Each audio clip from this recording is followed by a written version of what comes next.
జాతీయవాద జర్నలిజానికి అసలైన వేదిక నేషనలిస్ట్ హబ్ ని సబ్స్క్రైబ్ చేసుకోండి. నోటిఫికేషన్స్ కోసం బెల్ ఐకాన్ పై క్లిక్ చేయండి. అగ్నివీర్ పథకాన్ని ఉంచాలా తీసివేయాలా? మోదీకి గతంలో వచ్చినన్ని సీట్లు రాలేదు కాబట్టి అగ్నివీర్ స్కీమ్ను తొలగించాలా?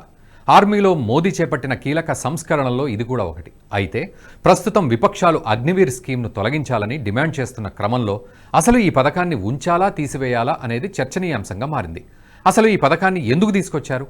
దీన్ని ఉంచడం బెటరా తీసివేయడం బెటరా అన్నది తెలుసుకుందాం. కొద్ది రోజుల క్రితం రాహుల్ గాంధీ లోక్సభలో ప్రసంగిస్తూ అగ్నివీర్ పథకంపై కీలక వ్యాఖ్యలు చేశారు. కేంద్ర ప్రభుత్వం ప్రతిష్టాత్మకంగా తీసుకొచ్చిన అగ్నిపథ్ను యూజ్ అండ్ త్రో లేబర్ పథకంగా అభివర్ణించారు. మందుపాత్ర పేలి ఒక అగ్నివీర్ ప్రాణాలు కోల్పోతే అతన్ని అమరవీరుడిగా పరిగణించట్లేదని మండిపడ్డారు. తాము వారిని అమరుల్లా గుర్తించినా కేంద్ర ప్రభుత్వం అలా గుర్తించడం లేదన్నారు. వారిని కేవలం అగ్నివీర్గానే గుర్తిస్తున్నారని, అతడి కుటుంబానికి పింఛన్ కూడా రాదన్నారు. ఎలాంటి నష్టపరిహారం కూడా లభించదన్నారు. కేంద్రం దృష్టిలో అగ్నివీరులంతా ఉపయోగించుకుని వదిలేసే ఓ లేబర్ లాంటి వారంటూ ఘాటుగా విమర్శించారు. ఈ పథకాన్ని తీసుకొస్తున్నప్పుడే దేశంలోని పలు ప్రాంతాల్లో హింసాత్మక నిరసనలు జరిగినట్లు ఈ సందర్భంగా రాహుల్ సభకు వివరించారు. కేంద్రం సైనికులను విభజిస్తోందని, విధి నిర్వహణలో ప్రాణాలు కోల్పోతే ఒకరిని అమరుడిగా గుర్తించగా మరొకరిని అగ్నివీరుడు అంటున్నారు. ఒకరికి పింఛన్ వస్తుంది, మరొకరికి రాదు. అగ్నివీరుడు జవాన్గా పిలిపించుకోలేడు.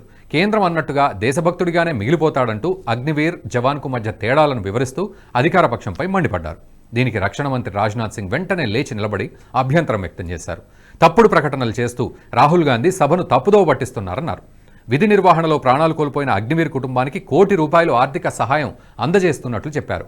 అగ్నివీర్ పథకం తీసుకొచ్చే ముందు చాలా ఆలోచించామని, పలువురు నిష్ణాతులు 158కి పైగా సంస్థల నుంచి అభిప్రాయాలు స్వీకరించిన తర్వాతే దీన్ని అమల్లోకి తీసుకొచ్చామని రాజ్నాథ్ వివరించారు.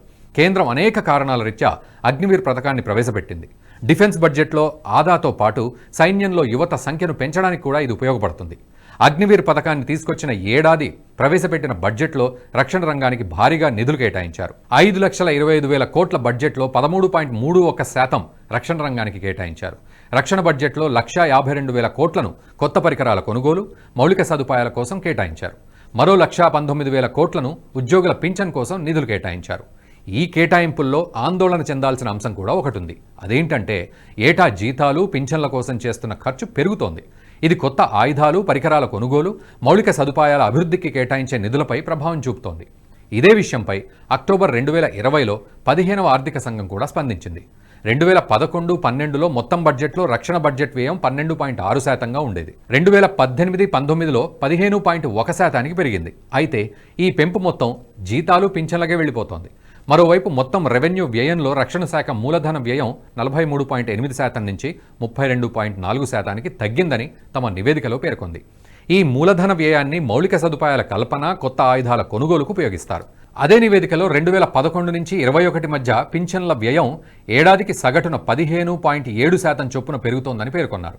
అయితే మొత్తం రక్షణ శాఖ వ్యయం మాత్రం 9.6% చొప్పున మాత్రమే పెరిగిందని వివరించారు. పింఛన్లు, జీతాల వ్యయం నానాటికి పెరుగుతుండడంతో సైన్యం ఆధునికీకరణకు అందుబాటులో ఉండే నిధులు తగ్గిపోతున్నాయని తెలిపారు. ప్రభుత్వం వెంటనే జీతాలు, పింఛన్ల వ్యయాన్ని తగ్గించుకునే దిశగా చర్యలు తీసుకోవాలని ఆ నివేదికలో సూచించారు.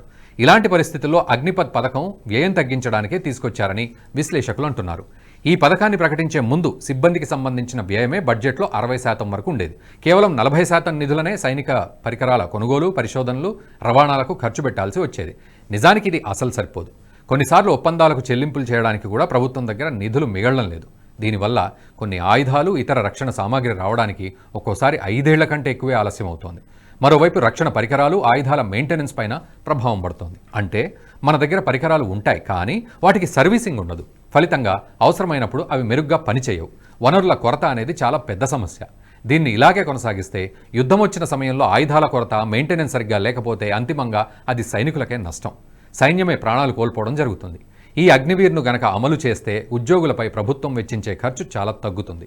నేనెందుకు ఇలా చెబుతున్నాను అంటే అగ్నివీర్ల గరిష్ట జీతం 40,000, అదే పూర్తికాల జవాన్కైతే 80,000 వరకు ఇవ్వాల్సి ఉంటుంది.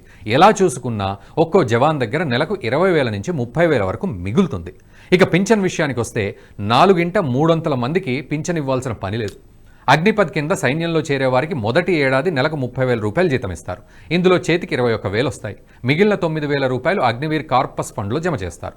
రెండో ఏడాది నెలకు 33,000 రూపాయల జీతం వస్తుంది.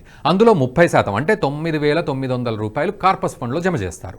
మూడో ఏడాదిలో ప్రతి నెల ఇచ్చే 36,500లో 10,980 కార్పస్ ఫండ్లో జమ చేస్తారు. నాలుగో ఏడాది నెలకు 40,000 జీతం ఇస్తారు. ఇందులో 12,000 కార్పస్ ఫండ్కు వెళ్తుంది. ఇలా 4 ఏళ్లలో మొత్తం 5,02,000 రూపాయలు కార్పస్ ఫండ్లో జమ అవుతాయి.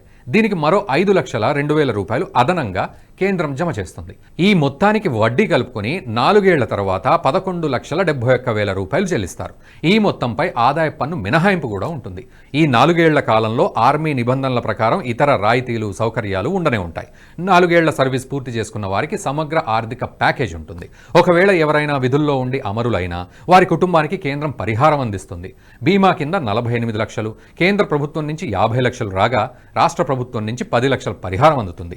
సైన్యంలో ఉండగా శారీరక వైకల్యం సంభవిస్తే పరిహారం అందిస్తారు. వైకల్యం 100% ఉంటే 44 లక్షలు, 75% అయితే 25 లక్షలు, 50% అయితే 15 లక్షల రూపాయల పరిహారం ఇస్తారు.